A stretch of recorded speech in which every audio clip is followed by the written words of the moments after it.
News agencies are reporting that the Ebola virus is the source of a deadly hemorrhagic fever outbreak. Hundreds have died from West Africa's Ebola outbreak. I am declaring the current outbreak of Ebola virus disease a public health emergency of international concern. At that time, everyone is looking for a job. So like when people go there and then they find job, and they work, because at that time I only went there like to visit and then see, try to find food, because if without going there you cannot have food in town. I was in Kailan first when the Ebola started. So from Kailan they asked us to come here in Mabroka so that we can build an Ebola center here. There were people infected with Ebola from this point, Makini and here, going directly to Kailan. They were dying on the way. Because for some of us, we are just thinking, whatever it takes, we just have to save our life, to have to save the life of people in the country. It's like when you go to war, it's either you die or you survive.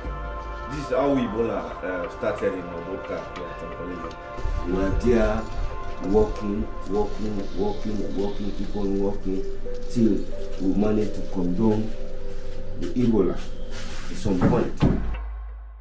And that is how we lay the foundation for MSF.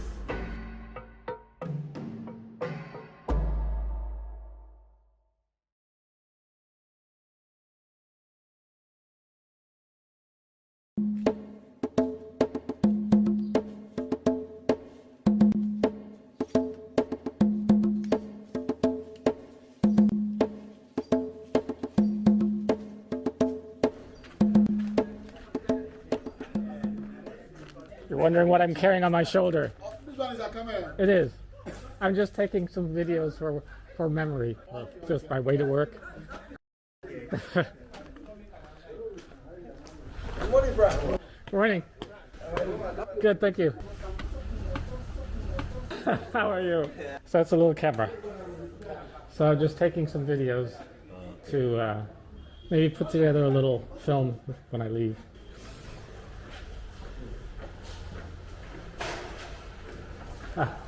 Good morning. You know, I'm always fascinated by these old pictures. And these old pictures from the Ebola. CMC, Ebola time. There's still a lot of people here. Yes, there are 40 P's here.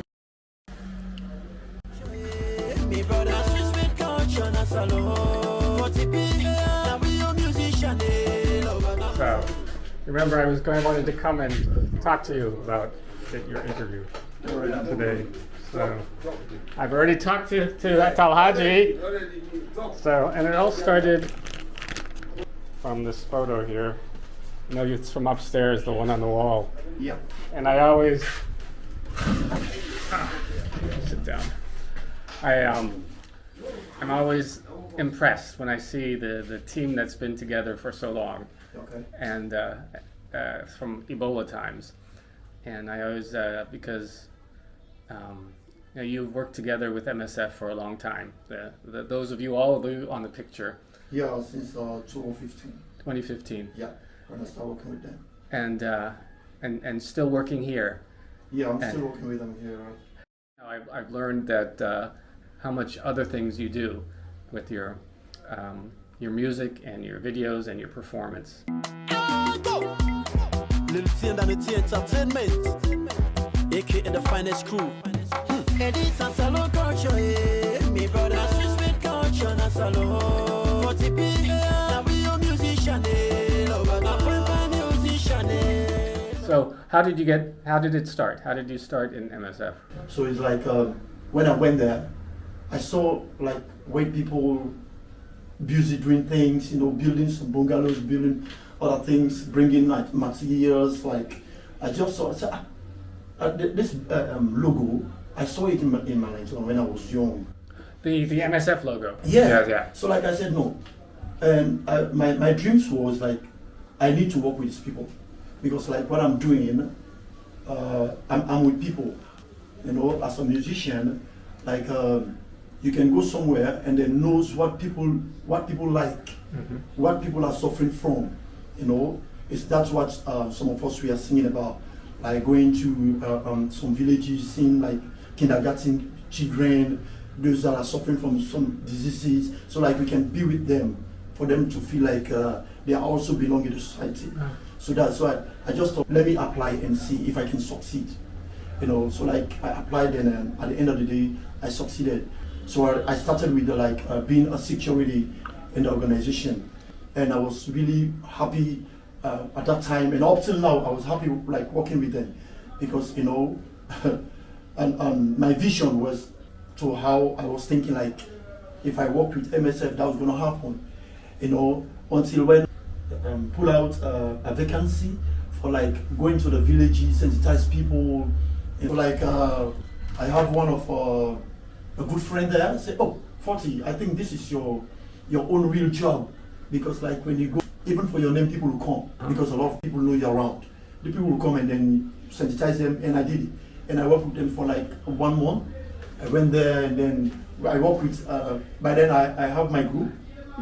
Then when we went to the villages, we knocked the drums, and then a lot of people come, and then we started sensitizing them about the organization, and then how if you have something like you are suffering from any diseases, you should not be like keeping yourself. It doesn't mean that when you have Ebola and then when they bring you to the hospital, you will lose your life. No. So that's what I was doing. You know, when I went to the field there and then sensitize them, even create some songs and then, you know, sing them, and then people try to understand, because not everyone can speak English. Not everyone can hear what people said. So like when they talk to me, and then I narrate everything into our own language so that they can have it, you know, and then at the end of the program, they'll understand everything what we are trying to preach to them. In few months later, and then they bring another vacancy for the radio operator. But at first I started with when I was a security, and then even though after that outreach, then I switched back to security, because the expert that when I applied, I succeeded with that. When he left, and then I see that no, I should come back to my own position, you know, because he mentored me and he taught me a lot about that. So like I have the experience over there. So like I come back to the security. So I was in the security at that time. Normally my schedule fall at night most times. So like when the radio operator, like Mr. Timbo was a radio operator at that time. Yeah. Then Nkodo, Palaji, there are two that can only work in the radio at that time. So like I just thought that no, I need to like be in that, because it can connect again through my, my music area, because it's also need, like in the radio, need someone that can communicate well, someone that can be able to talk to people and, able to console them, do something like the organization we work through. So it's like, I come there. So at one night, I just sit on the radio. I said, no, I don't want the security to sleep.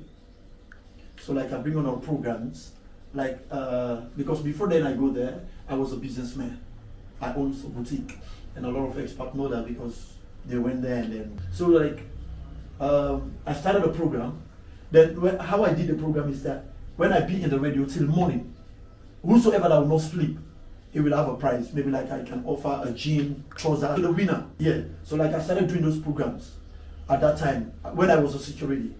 So until when some of the expats started noticing that, oh, something is going on at the night, because like the information started going, experts started getting that information. So no, I think there is a security at night doing programs that can prevent his fellow security not to sleep, bringing those gifts, giving them at least for them to have courage when they are being in the work. So at the end of the day, you can find out that for the whole night you cannot find no one sleeping. Everyone was vigilant and try to protect the MSF properties, and other items, So like I've been there for like 1 year, and they bring another vacancy for the radio operator. So like I applied straight away. Then Even when I went for the interview, they called me and said, the last time we were here, a lot of people said that you were the one making the program. I said, I don't think it's me. I said, no, it's you, 40p, because you're the only 40p here. I said, no, it's me, you know. And then everyone was happy about that. And then I went through the interview, you know, and I succeeded. I sat the exam, and I become the successful winner for the exam. So it's like, that's how I came into radio operator.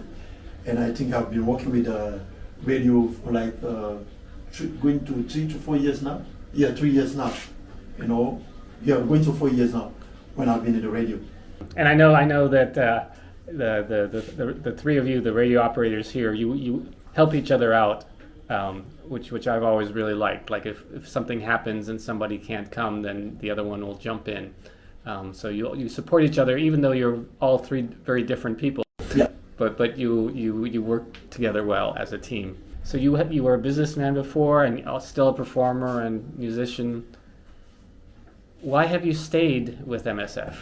Yeah, it's just what I was saying, because like into entertainment, we are looking for something. As long as you can be able to like help people out, you know, like for MSF, it's an organization that can help people without money, you know, helping people through, and like when they are suffering from diseases, you know, they can help them.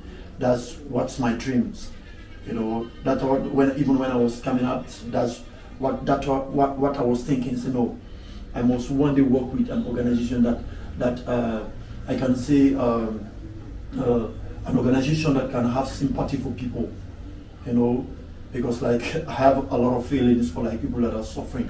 So like I just thought that I need to work with this organization, and since when I started working with them, I just stooped down on my music career. It's only like when I have my time that I think that I have no work, so like I can be home, and when I have some of my friends say, oh, I have a program there, so like I can go and then even exploit my talent. So like, so my talent will never go away, even at time when MSF can maybe like, so okay then, today MSF full up, I can just switch up back into my, you know, career back. So you see, that's it. Oh, so okay, I now don't want to keep you from your work here too. Thank you very much. No problem. Respect to all you want to sing salon culture, and to all the DJ themselves for the play salon culture. Nepotism, epamusm, tribalism, epamusm, regionalism, epamusm, epayate to efakachim. Nepotism, tribalism, regionalism. We don't want to we continue again. These are the old cooks. Yes. I know, but they're all still here. They are still here. Obviously. I showed you the photo, the photo on the wall from taken in front of the Ebola Center, and you're right there in the middle. Even back then, you were a part of it. So, how did you start? How did you start working with MSF? Thank you very much. So they asked us to come here because here is the center of Sierra Leone. So they asked us to build an Ebola center here. So that is why we came here. We started building this Ebola center at Magbanko village. Yeah, so after this Ebola center was built, we started admitting Ebola patients there. So people were dying of this Ebola, some were surviving, you know, but people died actually. And I know that it was, even for you, I mean for you especially, being right there, and for everyone else who was working at the center, it was very dangerous. Exactly. But it was very dangerous, but actually I was not in the actual center because I was in the store. I was in the store because since I came, I was working in the store. You've been here longest. You're the real, you know, MSF Magbaroka. Yes. But there's always international staff coming in and going, and different ideas, and sometimes not taking the time to understand how things are. And you've been going this over and over again. And you always have to be patient, and still you stay here and you keep working and you keep making sure that things get done. Yes. And exactly. so I've always been very impressed with that, and that you've stayed with MSF, even though it's not the easiest place to work because of that. Yeah. Even as you are saying, some expats that were here during the Ebola time. Some came at one time again, they met me and they said, oh, Michael, so you're still here as a storekeeper? I said, yes. They said it's not easy, you know, for a storekeeper to be in the store for 1, 2, 3, 4, over 5 years. You are still here. They said some areas there might be problem, so when they go again, they will not meet even the same storekeeper there. They will meet another storekeeper. I said that's the work. So because of dedicated with my work, that is why I'm still here.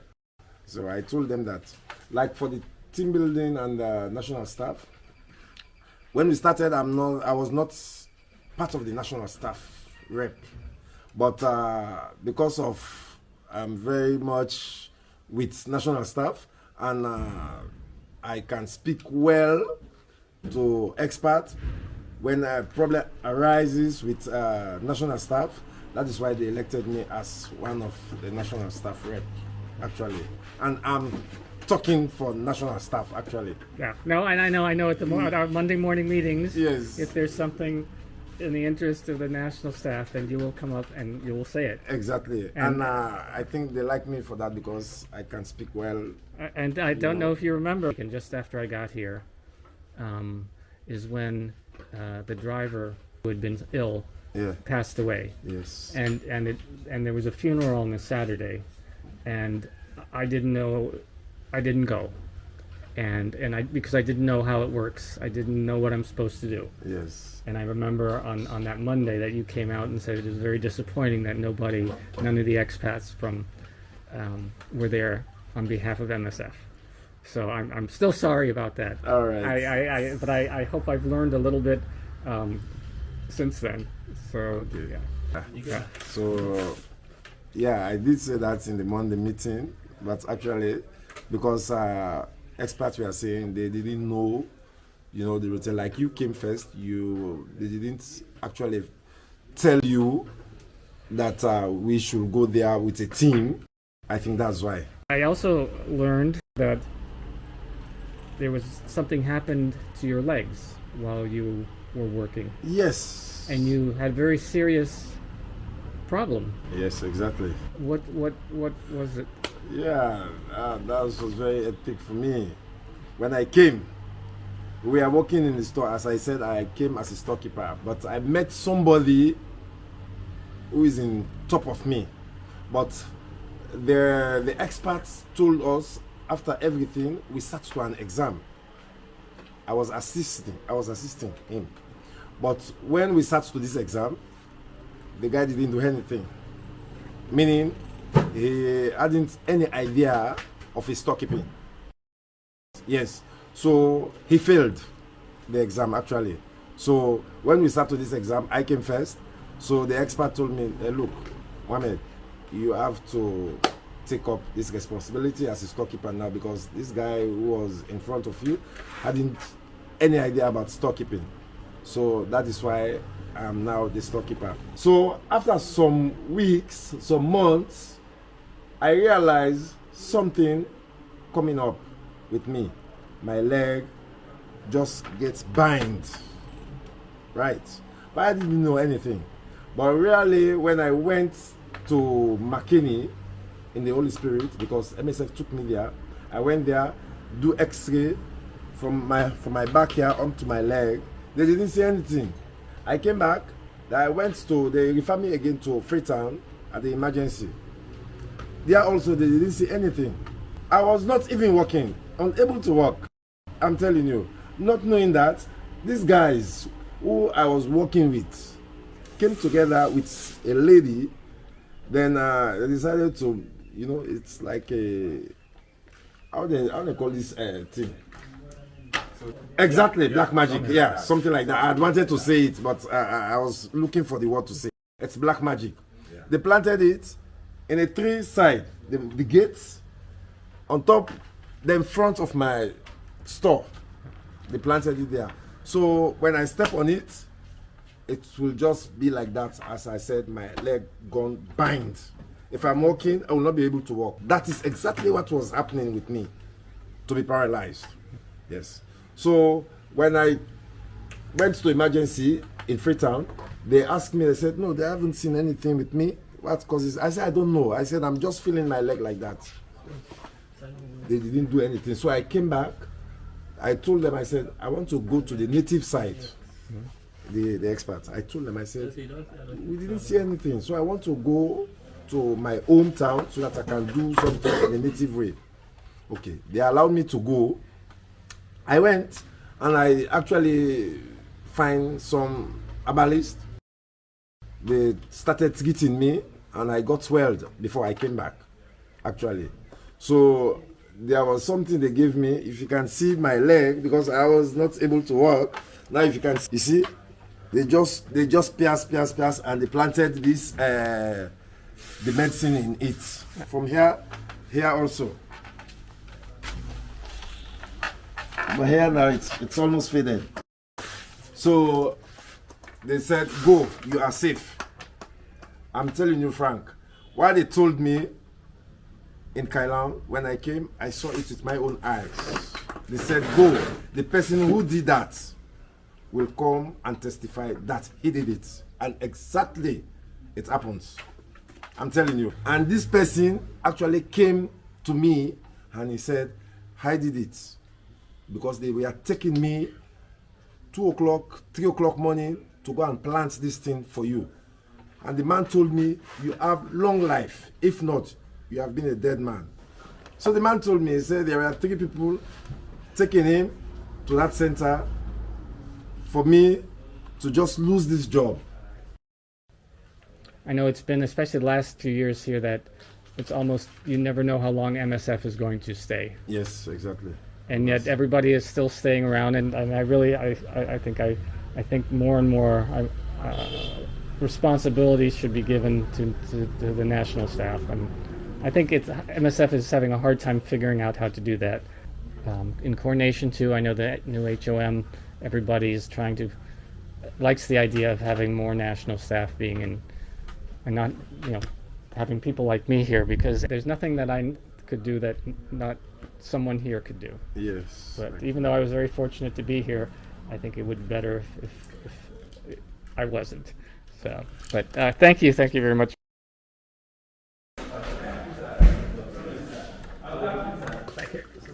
Okay. Right, and then here's the other old picture as well. A lot of the drivers. Abu Mechanic is there. No, because I've told you I wanted to start recording when you're talking about the photos. Because you are the people who've been here the longest. Yes. Where are you, Abu, on that picture? Yeah. Okay, and what were you doing then? At that time you were... At that time I was driving. But immediately after this photo, I was then transferred myself to the mechanic. Abu, Sheku, they were the first drivers that came for MSF because they have MSF experience before. Like this is our second mission. We've been working with MSF after the war. When MSF came, we present our recommendation letters. So they employ us immediately to drive these cars. So after the war, so that was when? I was after 2002, 3. 2002. So you've been working with MSF also for 20 years now. Yes. Yeah. So I was a rental driver, and after some time, I was recruited again as the fifth driver. Yeah. Under MSF. After full-time MSF driver. So I have to leave the rental vehicle and switch over to MSF. So I was a driver.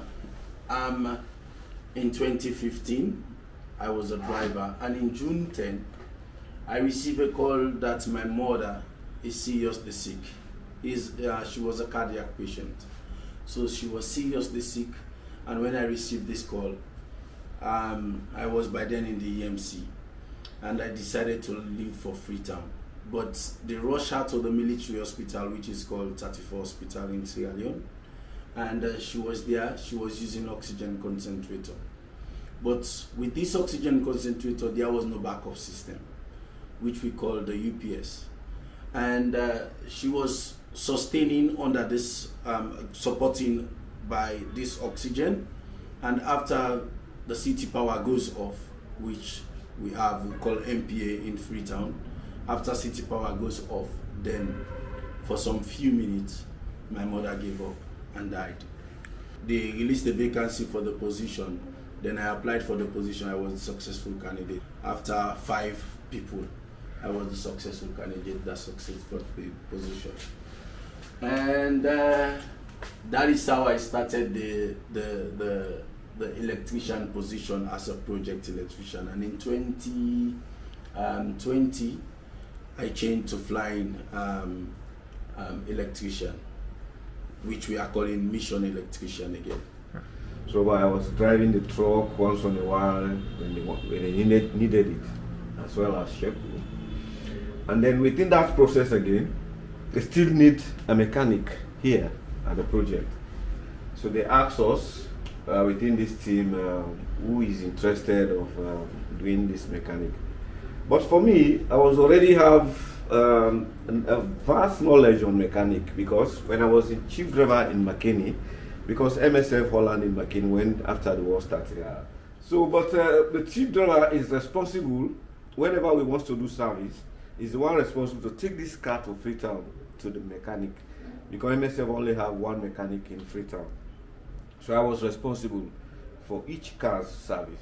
So I and the mechanic in Freetown will do all the work. This is how I started having this knowledge of mechanics. This is really, that's the reason why we like working with MSF, because MSF, they learn you, they train you to train other people. And this is what we maintain until this time. Because compared to me, I was a driver, because I have a little knowledge of mechanic, MSF give me the courage to push on my mechanical ideas I have, and I make it again. And from there, I started to share it again to other mechanics, which I'm really proud of now. Our family, they say these guys are sacrificing their life working for this organization that deal with people with Ebola. So are they going to survive? Even my wife and my kids were worried for me at all time, because people are dying every time, and I'm working for this organization. Am I going to survive?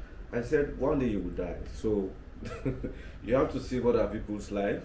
It was a tough time. Very tough. Just like how Sammy is saying, it was a tough time for somebody to leave a family and friends, relatives, and you decide to go there.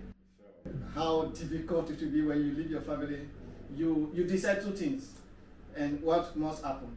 You either die or you live. That was how MSF came about. And with transformation of the project, after we closed the EMC, people were saying that MSF is leaving, and also we are thinking that MSF is leaving. So some of us were packing our bags to go back. Then the project transformed after the close of EMC from Ebola respond, and now we transformed to maternal health and child health. That is how we have the project now that is running. When MSF came, that created a difference in the hospital. And I want to say it's a big one for MSF to come. It's a very big success, because the hospital was really in a very bad shape, I can tell you. People were lying on the ground. They were admitting patients, lying them on the ground. There was not enough beds, enough rooms to be. People were not, you have to pay some amount of money before they can see you. But with MSF now, even if you take your child to the hospital, they will tell you there is no drugs.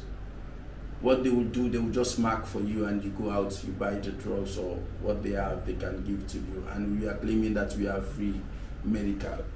But when MSF came, they changed the situation. Free medical, free drugs, ensure that beds are available for patients, give them a very good treatment.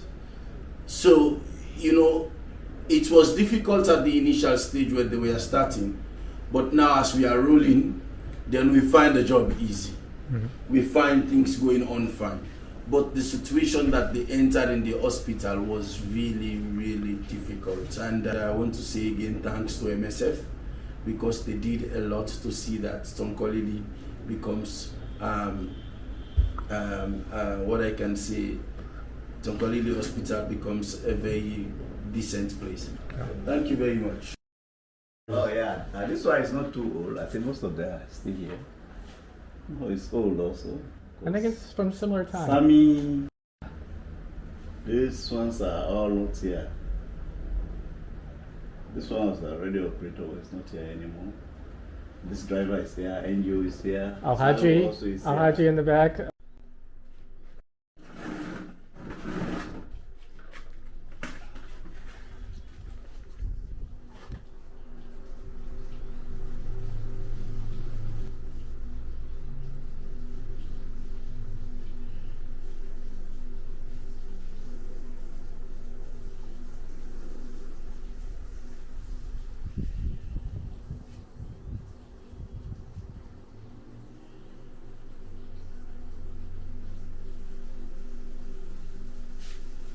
Sorry, and I don't want to interrupt. I know you're working.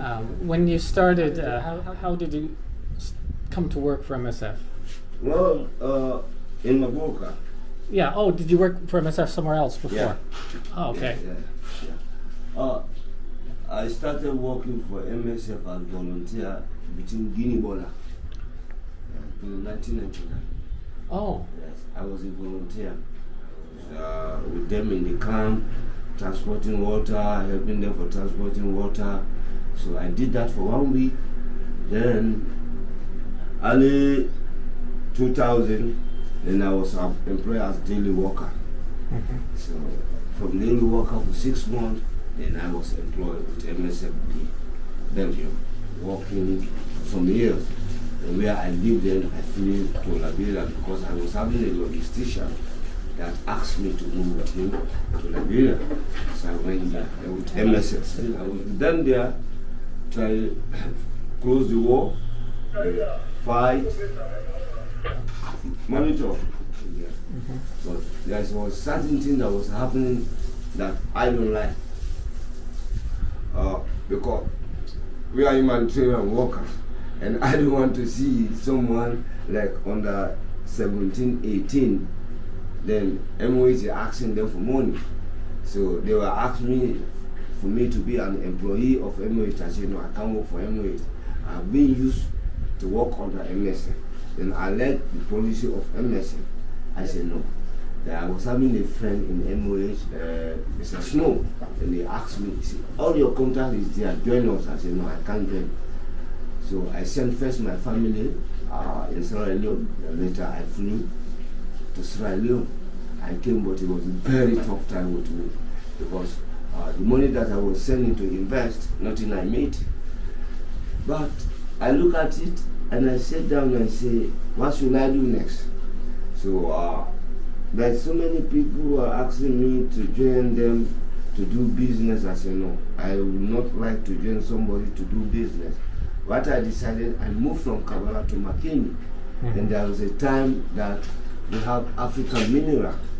You can see the train line. Yeah, I was the #1 man that will construct this train line. So we are promised that if we finish the rail, they will send us to South Africa with the supervisor. They will send us to South Africa so that we can drive the train. The contract was given to the government for 99 years. We were there for a time, but there was a tussle in between some political links. So I was not given permanent contracts. What they did was they give us casual contract. I was first having 66 people. Going on was added to 91 people. So we were the track maintenance. Working on the track from Pepel, where they turn the iron ore for shipping, and where they mine the iron ore. So I think it was 2009. So at the ending of 2009, all of us were fired one day. They said, okay, now we have the Chinese can mine the rail. If you want, you as the supervisor, because you have stayed for a long time, you can take it to Pepel. I said, what about the others? Now you can take me to Pepel, but what about the others? So if you say, I only, you can take me to Pepel, no, I don't need the job. They said, okay, this is the only option we have for you. I said, it's not for me, but I suffer with people a lot in the rail. The time the rail was after losing the rail, and the hot sun was coming down, I was using people on the rail. supervising them. So if you can't offer them job, he fire all of us. Later on, he called me in the HR office and tell me that he can offer me alone a job as I don't need. Early 2014, and we heard about Ebola. But this Ebola was coming from way Cairo, just from Liberia at the border side. So at time being, the Ebola started to spread. When it started to spread from the north, then people have stopped not to move from area to area. It was very tough time, because no food, no water, nobody was moving. You are not asked to move. If you move, it's the fine of 500,000. Then you have to pay it to the bank, or you go to jail. But for food stuff, no. Anyway, I was all right, because my second wife was working in the hotel, MJ Hotel. So whensoever before she leave, she will give me something like 1,000 or 2,000. Say you manage to buy your cigarettes and other stuff that you want. In the evening when she sign off, she will brought a food from the hotel. So one day I was in the attire shop. We have some tea that they call attire. I saw an MSF vehicle because I was having my document driving down by our local courthouse. So I tried to run after him, but she is running and taking the curve like this. Not knowing that the driver was making a U-turn. He made a U-turn and entered in the MD Hotel. Because during that time, the expats, they were working here at the Ebola camp and stay in McCain. Okay, I made a man called by the name Sexy. So I asked this man, I said, Sexy, did MSF need a radio operator? He said, oh, did you know how to operate the radio? I said, yes. He said, okay, can you please, what I will advise you, go for your documents and go, if you have an old ID card, go for them.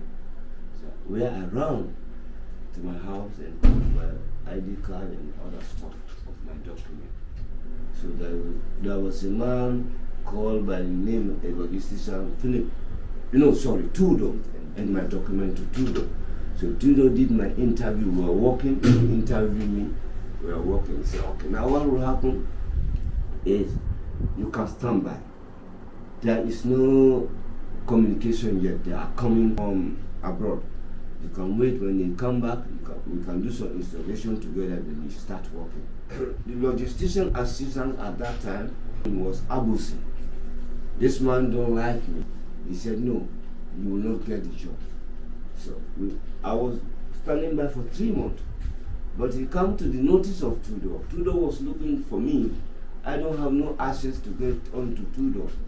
I said, I was stopped by your assistant. He said, Abusi. I said, yes, I was stopped by Abusi. I said, maybe because I'm not from here. He said, no, that is not the case. Start work today. When did you become a radio operator? In 1999, I was in security. From cleaner, cholera cleaner. And from there, my boss looked at me and said, you know what? One day we were working. He said, no, I want you to be in security. I was in security. He said, no. He said, not, the security alone is not enough. I want you to be a compound supervisor. I was once a compound supervisor, then I was once a assistant mechanic, I was once a field logistician. Our poleman, that we call him a poleman, like a lobster, he came from the decks, and he said, oh, are you still here? I said, yes, I'm still here. I said, the camp was closed. He said, are you what now? I said, I'm a compound supervisor, radio operator backup, mechanic backup. He said, okay, now the workload is too much for you. Well, how do you want us to do it? I said, okay, now let me be a radio operator. So I went to the radio room. I was trained by a 21 years old boy because he was so clever. I said, my friend, you leave everything and join me in the radio room. But not knowing that he was having plan to move to join Kia International. What made him to move to Kia International was his qualification was having a first degree in mathematics. So he want to be an administrator. So he left me in the radio room. He went to Kia. So I be in the radio. From there, start training people. My people tell me why the children them a cry. Oh no, yeah. Tell me why we the youth and we the hate myself. Tell me why solo music they make artists we they beef with self. Tell me why we switch from a solo no they go before. Tell me why politicians they make with the youth they kill with self. Tell me why. Tell me what the future holds. Tell me what we gonna do for stop all them bad things. Land. No medication, no good education. Them look low up on the youth. Them treat us like a creature, never think about the future. Me want to know if it's a radical madness. Innocent people live in a prison, it's a total madness. So why they get to you? Why? See them they might run, see them they might come, see them they might cry. My people tell me why. The children they might cry, see them they might run, see them they might come, see them they might cry. My people tell me why. The children they might cry. Oh no, yeah. So what can we do now when my people are still crying for help? So what can we do now when the children are still suffering in the hospitals? So what can you do now when the ghetto youth are still dying, girl? So what can we do now? The pregnant women are dying in the hospital. No medication, they what they meaning is mambo to know, come on them pasuka peta. Masiata know, mariche ni yo singeta. Anto fasu oboti, da yo lagen de bati. Mami nu, maricha su opanenu. Adim ni wanda fino, kachim tim tawrakino. Mami nu, maricha su opanenu. Andi mania afino, anto fonye sayino. See them they might run, see them they might come, see them they might cry. My people tell me why. The sneakers they might cry, see them they might run, see them they might come, see them they might cry. My people tell me why. The sneakers they might cry. I love to see the mountains, the hills and the valleys. I love to see the river flowing. I love to see my people smiling. I love to see the children.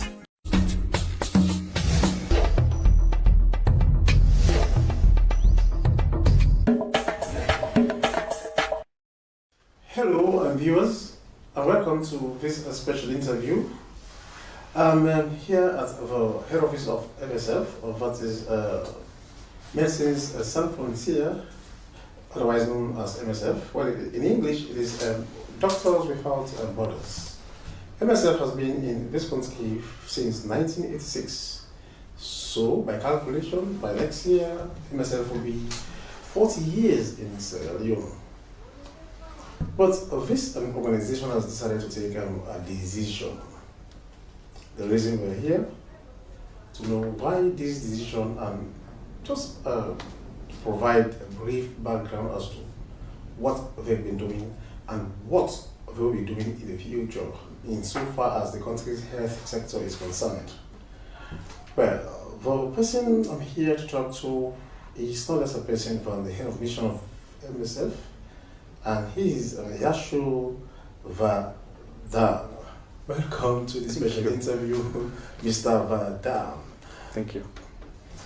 Now, MSF has been in this country since 1986. Yes, sir. And you decided to take a decision, and that is to stop your operations in some parts of the country. You're not going anyways, but you decided to stop your support, in two districts, Bombali and Tonkolili. Do we know why such a decision at this particular point in time? Yeah. No, thank you very much for the interview. It is a very unfortunate decision. So we have decided to stop our support to the Ministry of Health in Tonkolili and in Bombali. In Bombali, we were specifically working with the Ministry of Health and the National Tuberculosis and Leprosy Control Program for provision of care for TB patients, more specifically for drug-resistant TB and drug-sensitive TB.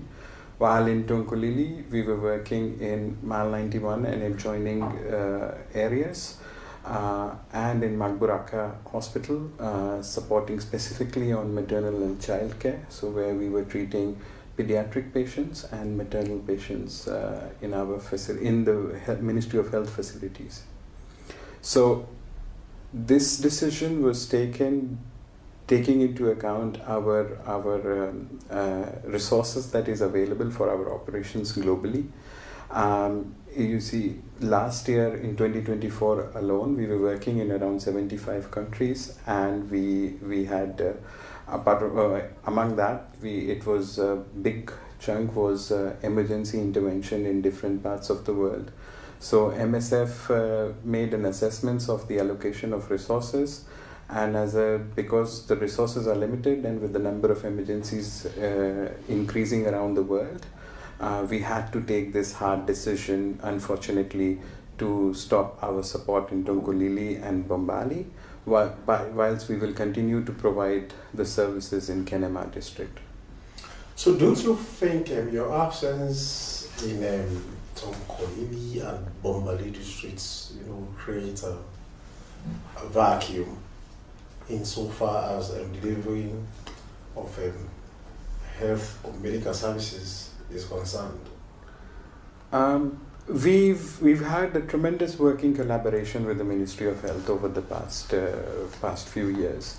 So where during this period of time we've been able to work in a very close collaboration. Definitely there are areas that where we have been supporting. The Ministry of Health will continue to provide its services. So there will be some, we are working with them to make sure that with this transition is smooth, where we are stopping our services, stopping our support to the Ministry of Health. So to make this transition smooth, we are engaging with the Ministry of Health and other partners in a steering committee, where we are actually looking at what are the different ways in terms of like the provision of care and the activities would remain even after MSF stopping the support from July onwards. So now that you have decided to concentrate your support, to the health sector in Kenya, are you going like, for example, you are shifting your operations, and you have equipment, medical equipment in these two districts, Bombali and Tonkolili. Are you going to take along those medical equipment that you had provided? The equipment you've been working with? Or are you going to leave them in these two districts where you'll be working? No, for sure, because that is how our model of collaboration works. So we have been over the period of time. So it's not only about the equipments only, it's also with the expertise in terms of trainings and on-job trainings, and whilst skill upliftment, we've been working on that, and that is how we've worked, and this is what our contribution has been in terms of this partnership, and whatever resources and items that was brought in as a part of the project would remain here, would remain for the services that will continue to be provided to the citizens of those districts. Okay, now according to you, you've been operating, largely in the areas of TB and leprosy. Now, as you are about leaving, how can you assess TB and leprosy conditions in these two districts? For tuberculosis, we were specifically working in Bombali district, while in Tonkolili, our focus was on maternal and child care. So we were working with pediatric patients as well as maternal patients. Talking about tuberculosis was also a very our collaboration with the Ministry of Health and with the National Tuberculosis and Leprosy Control Program was really amazing. So Sierra Leone was, as a matter of fact, Sierra Leone was one of the first countries that actually implemented the usage of 6 months all oral treatment for drug-resistant tuberculosis, which is a big highlight. Not many countries in the world have done so, which Sierra Leone did it, and we are very proud of the fact that we were working along with the Ministry of Health in terms of making sure that this treatment protocol was available for the patients, which is the latest and the most cutting-edge treatment that is available for drug-resistant tuberculosis patients. Okay, now let us talk about Kenema districts.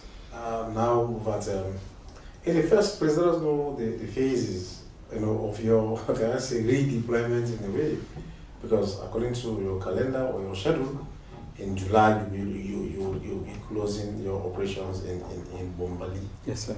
And in August in Mile 91. Yes, sir. And Mabroka in September.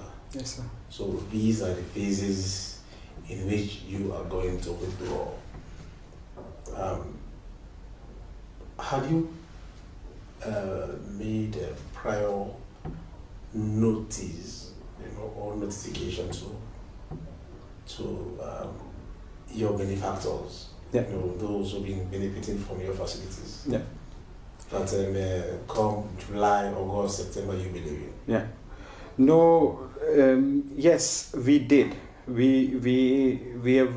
So we've had different approaches. So, for example, with our partners, with the Ministry of Health and other partners, we've devised a steering committee where we also include representatives from the administration as well as from the community, which includes the paramount chiefs, who are part of the community, who are part of the steering committee to define how the transition would look like. Whilst for the community where we are working, we have had a very big engagement program through our teams, as well as through multimedia channels, through radio, where we have been informing about our decision and also the reasons for the decision of why for this unfortunate decision. So we have been doing so, and we, on a timely basis, we continue to do so. Say it is unfortunate. How do you say it's unfortunate decision? So the thing is, you really you hit the goal, but you have to. It certainly breaks our heart to leave Sierra Leone.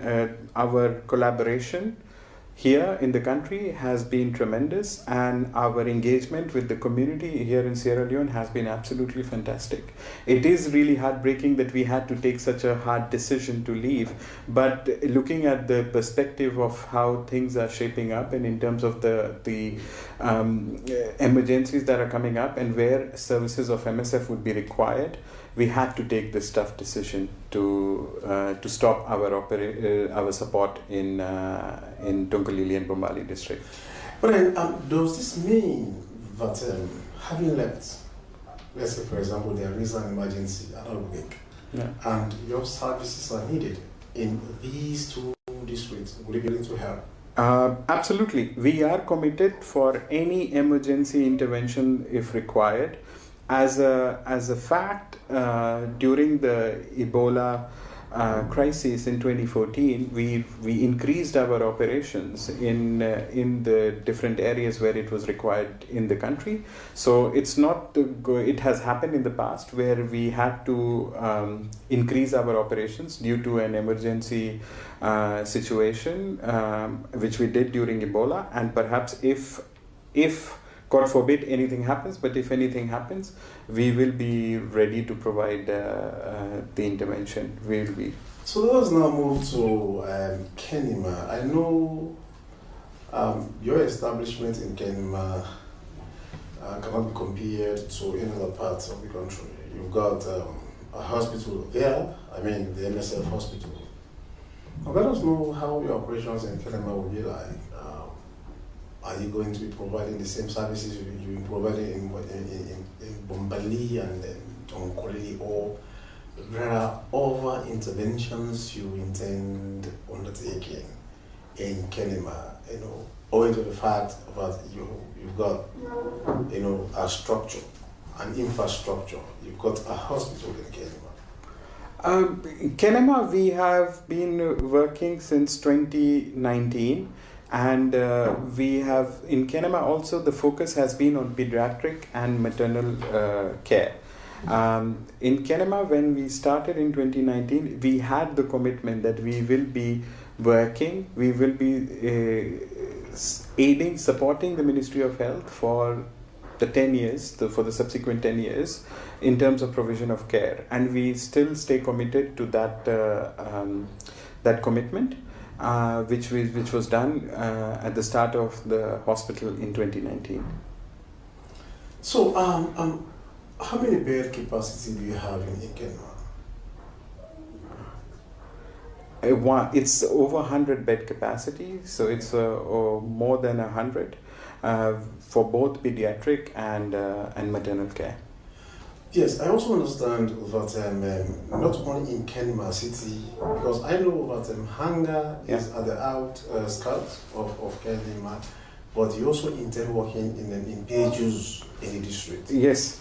So our hospital is in Hanga, while we are supporting some PHUs around the community around Hanga in Kenema district to facilitate and to provide access to care. So 40 years, well, let's say 40 years almost, if we are to round it up. But the thing is that 40 years or 49 years of MSF's operations in Sierra Leone. How has it been like?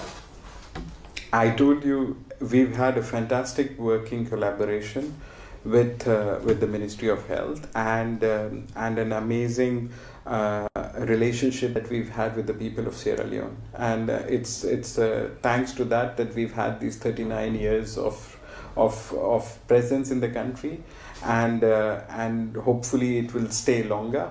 And I only have words of praise and thanks for the way what the support that we have received from the authorities and from the country and also from the people of the country.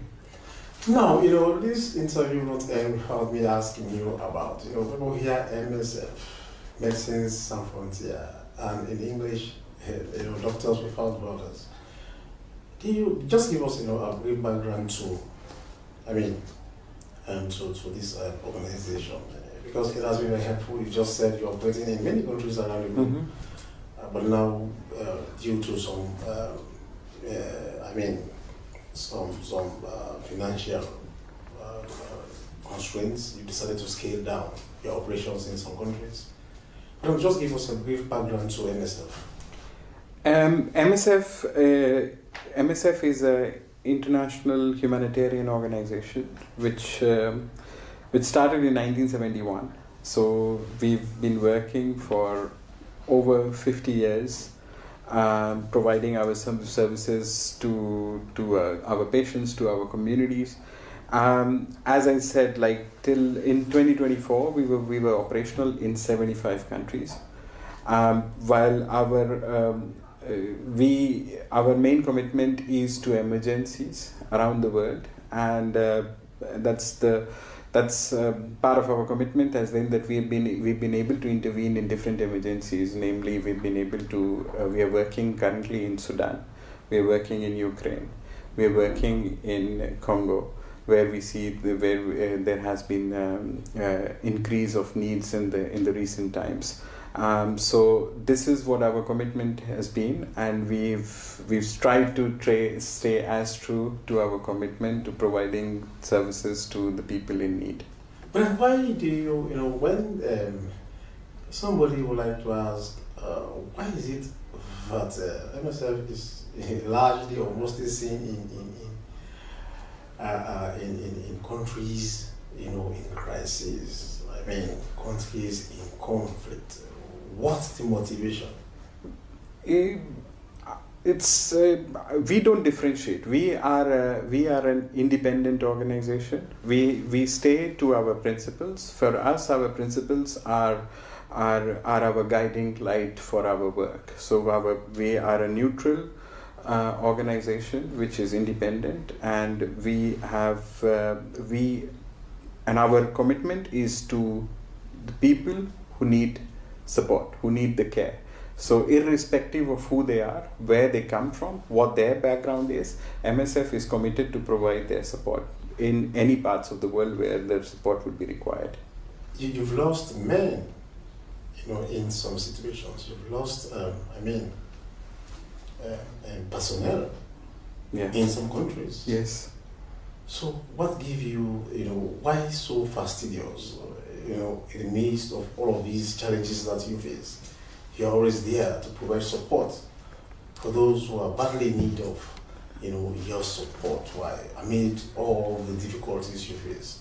It's our principles. It's our commitment to provide the support to the people who need the most, and that is our guiding light. That is our source of energy to keep on doing so. We've been doing it since 1971, and we'll continue to do so in the future as well. So what will be your message, to those who will be missing you? Those in Bomali and Tonkolili, and who will be missing you. Although you've said that if there is a need for you to, from time to time intervene in situations, you'll be willing to do so. What will be your parting words to your benefactors in Tonkolili and Bomali districts?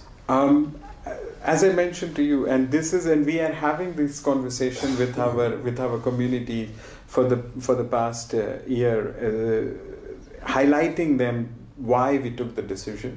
This decision has not been an easy one. It's a hard decision where we had to take the decision to stop our support in Tonkolili and Bombali.